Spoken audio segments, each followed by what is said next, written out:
Tulsi Gabbard is leaving her post as Director of National Intelligence to care for her husband. And you know what? Good for her. But she decided to burn it all down on her way out. She dropping evidence about the COVID cover-ups and about how Fauci had a role in the gain-of-function research, dropping lists of bioweapons research labs scattered across Ukraine. She's blowing the lid off of the Russia scandal and how Obama orchestrated it and how Hillary paid for it. She's gonna show the evidence of the 2020 election fraud. This woman has been cooking for the last 18 months, and dinner is ready, boys and girls. We're gearing up for a Red October. So definitely subscribe, like this video, comment your favorite part, and let's get into this, shall we? We are now losing Tulsi Gabbard.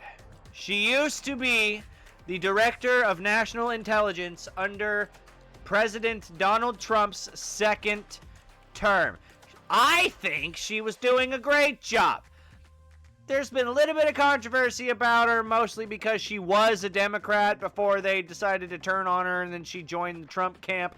But she is burning it all down on her fucking way out, man. So let's talk about her real quick before we cover the more recent things that she's done. So Tulsi Gabbard served as the 8th Director of National Intelligence from February 2025 to June 2026, releasing declassified documents on COVID-19 origins and even the US-funded biolabs before resigning to care for her husband.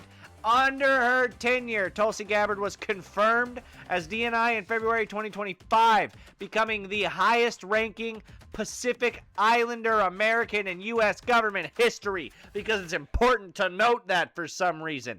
During her tenure, she focused on increasing transparency, reducing the size of the intelligence community, and that's probably why they're getting rid of her, by the way. She wanted to decrease their size, and they don't like that.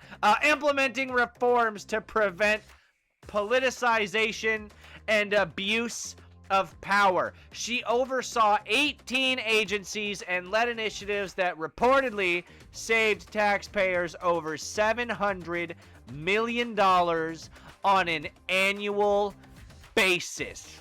She, by all metrics, did a great fucking job. And not everybody, hated her until she came out against the wrong dude. So this was, so she was instituted as Director of National Intelligence in February of 2025. By July of 2025, the Democratic Party hated her. And it was just because, this coming from the office of the Director of National Intelligence, by the way, I'm taking you back to a press release. This is the press release that they put out on that day. New evidence uncovers the Obama-directed creation of false intelligence reports used to launch a years-long coup to undermine President Trump and his American people. This goes back to the Russia hoax, right? This goes back to the spying on Trump's first campaign, right? This goes back to, what's his name? I don't remember what his name was, but the guy that flew to all of the countries that President Trump was having meetings in right after he left. So Trump would go to India and have a meeting with somebody, and then this guy, John Kerry, that fucking guy, right? This goes back to John Kerry following President Trump all over the fucking place and having meetings with all of the world leaders that Trump was meeting with immediately after Trump left. His entire first term, they were cutting his knees out from under him, and the Director of National Intelligence, Tulsi Gabbard, uncovered that evidence and linked it to being Obama directed in the creation of false intelligence reports, right? So on Wednesday, at the president's direction and support of blah, blah, blah, blah, blah. I'm not really going to go with it. The Office of Director of National Intelligence Records released on Friday, Senator Chuck Grassley's release on Monday, and the appendix of the Department of Justice blah, blah, blah, report known to the Clinton Annex, or known as the Clinton Annex, oversight report released today confirm a treasonous conspiracy led by President Obama and his national security team, including James Clapper, John Brennan, and James Comey, to manipulate and manufacture intelligence that promoted a contrived false narrative, falsely claiming that Putin aspired to help President-elect Trump's election chances, when possible, by discrediting Secretary Clinton. So those were her words. Treasonous conspiracy led by Obama and his team that promoted the manufacture of intelligence to undermine President Trump in his first term. Those were their words. That is when people started hating her. That's when she probably started getting death threats on a minute-by-minute basis instead of just daily, right? So I think she's been doing a great job. It's the same reason why I like Trump, right? If I am certain that the government is made up of a bunch of corrupt assholes, then the guy that gets in that everybody in the government hates is probably my guy, right? If judge me by my enemies, goddammit, okay? If all of them are corrupt, then I'm probably doing pretty fucking good. Then I'm probably the guy you should be listening to, right?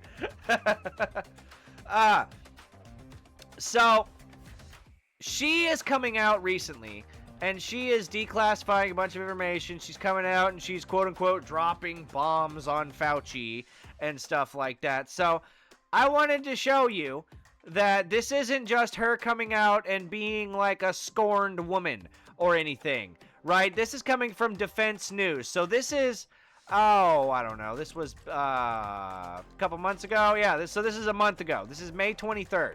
Okay, so this is about a month ago. They came out and said that the Director of National Intelligence, according to officials, the Office of the Director of National Intelligence plans to publish a series of declassified materials and investigative findings covering several politically and strategically significant subjects. These include intelligence assessments related to the origins of the COVID-19 pandemic, which you know she's doing right fucking now, information concerning Havana syndrome, also known as AHI, affecting U.S. diplomatic and intelligence personnel, but also materials tied to the alleged politicization and weaponization of federal institutions, and documents connected to the 2020 presidential election. This woman got a list of shit. She putting out a hit list, okay? Oh man. Okay, so let's see. U.S. diplomatic and intelligence personnel being affected by their own thing, politicization and weaponization of federal institutions, and documents connected to the 2020 U.S. presidential election. So she about to light things on freaking fire, dude. It's gonna be Red October for real around here, man. Okay, so let's see. This is the next one. So she's put out a map of all of the different gain-of-function biological weapons storage laboratories that are in and around Eastern Europe and like Western Asia, right? This is in and around Ukraine. Fucking look at this, dog. There, the slides highlight the Institute of Experimental and Clinical Veterinary Medicine.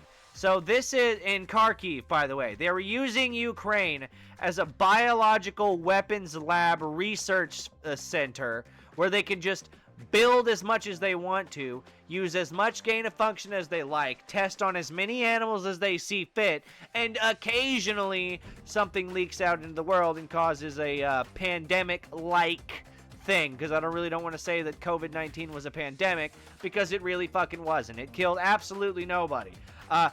Houses that are at least somewhat dangerous pathogens, or some dangerous pathogens, they are housed here. So let's see, we have biological weapons lab research facilities. We have biosafety levels 1 through 4. I'm assuming 4 is bad. Let's see, none of them test on humans, fucking thank God. 1, 2, 3, 4, 5, all of them test on animals. I think there's like 124 of these total. Alright, so these are the documents. You can check this out yourself if you want to, by all means. But she put out a fucking map detailing where this shit is, right? So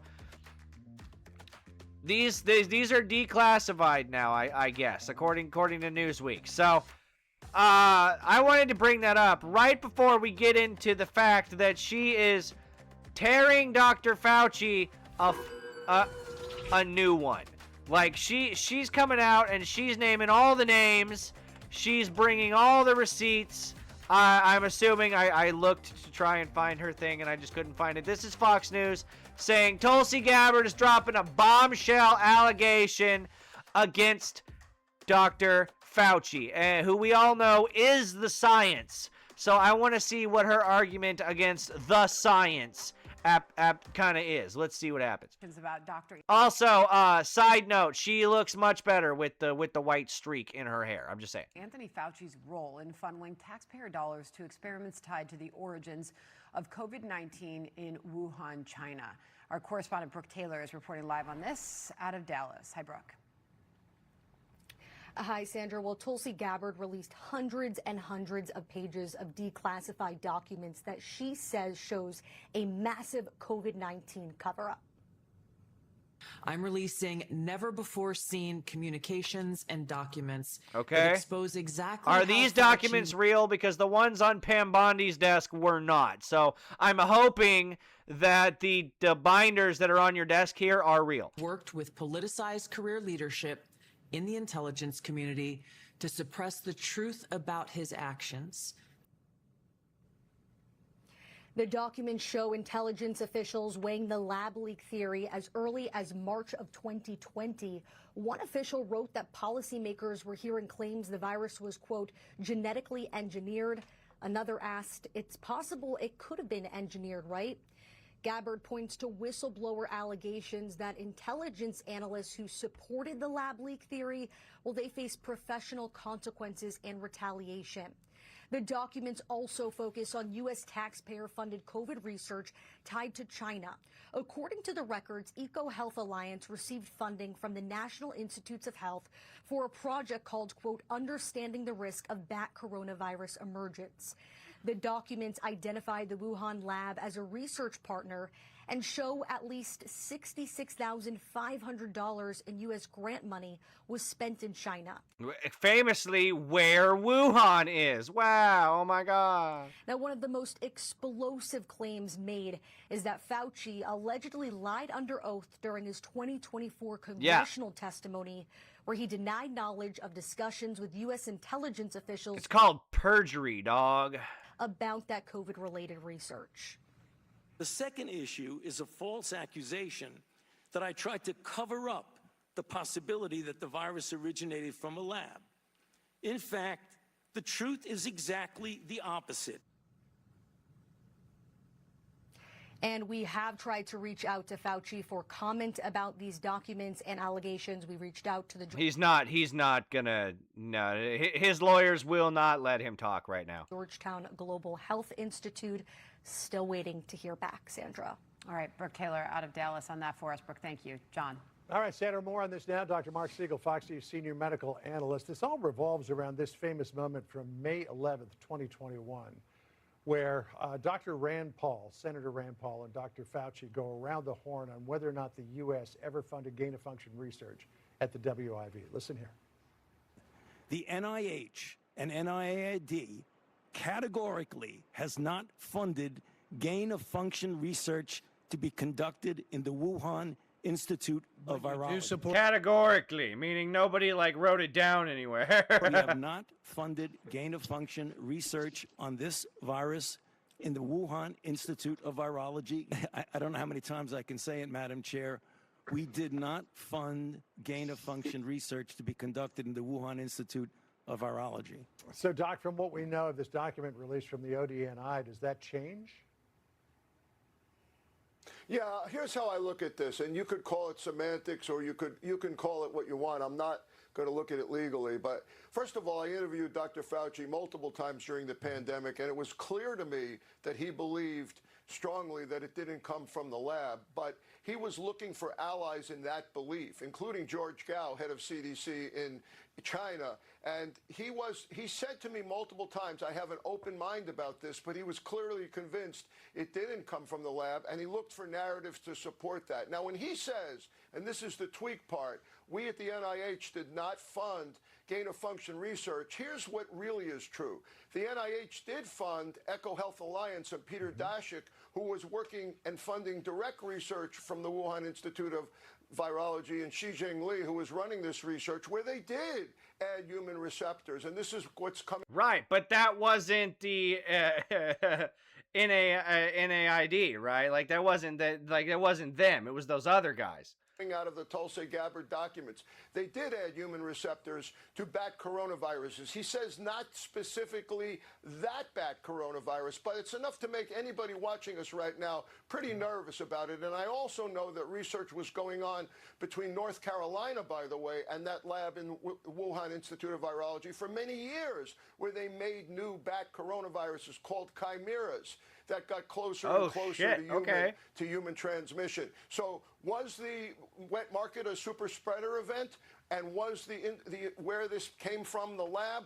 A lot of people believe that that's the more likely explanation, including Dr. Ashish Jha, who I interviewed last week about this, who worked directly with Biden as well. Right. So I think the best way to look at this is that... Hey, man, look, more and more evidence is showing up about this. Now, we were all calling it in the beginning.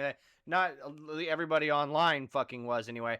I wasn't online back then, but I knew. I clocked that shit immediately. I said, listen, it's, for whatever reason, nobody's getting the flu and everybody's getting corona. That's fucking weird. Also, it's called the Wuhan, wait, hold on. It's a coronavirus from Wuhan, China. And there's a research lab for coronavirus in Wuhan, China. Okay, yeah, no, it was definitely a fucking lab leak. Fauci was pushing the narrative he thought was true, but that did a disservice to the American public. And unfortunately, I don't understand. Why can't it be a fucking lab leak? What's the problem with, like, why? At this point, it's just because they don't want to be caught lying. That's all that it is. Like, it's not going to be any kind of big public thing if we found out that it was like an accidental leak from a lab. Yeah, people might be upset about it, and they might be asking, well, why are you even funding this research? Sure, but they're going to get over it. They're going to move on. They're going to take it as an accident. Now, the fact that you've been lying about it for so long, and we're going to have to catch you in the lie and drag you out, it's just going to cause more conspiracies. And honestly, they're probably right. Yeah, Dr. Siegel, if you take yourself back to that time, Dr. Fauci was in such high level... Because the only reason that it makes sense for them to have hid it this long is because there's other shit that we'll find during discovery of some litigation process. Key roles during the pandemic that, in a way, we all sense that he was sort of shielded from scrutiny during all of this. Yeah, and he was looking very carefully, Sandra. This also came out of the Tulsi Gabbard documents. He was looking very carefully at the pangolin, which was falsely believed to be the intermediate creature between the bat and the human. Then later, research out of Arizona State started looking at raccoon dogs, which is more likely. But again, the ultimate view now is it's more likely the lab. But he was backing that kind of research. And what her documents show is the excess focus on the pangolin, which ended up being a rabbit hole that wasn't what people thought. Yeah, Doc, real quick, just before we end here. Fauci apparently met, according to these documents, with the CIA, June 2nd, 2021. This in the Post. Documents make it clear the CIA was aware that Wuhan staff became ill in late 2019. Oh, shit. That's why they're covering it up. Because the fucking CIA was involved. Dude. Oh, my God. Tulsi Gabbard's leaving the intelligence agency and she's burning it all down on her way out. Which I thought was interesting. Yeah, and I think that too. And the CIA has recently released that, or at least a year or two ago, that our intelligence communities had a lot of suspicion about that lab going back. And, you know, I've looked at that. There was a lot of documents that were redacted. There were people in 2019 in the summer that were going to local hospitals sick with a strange virus. And, you know, if you recall, John, last point, China has a history of suppressing information on outbreaks going all the way back to SARS-1. And we said after SARS-1, we're not going to believe them. Instead, a global alliance of scientists was formed that ended up leading to these theories again. Dr. Siegel, also author of Miracles Among Us, a great read. If you haven't picked it up, please do so.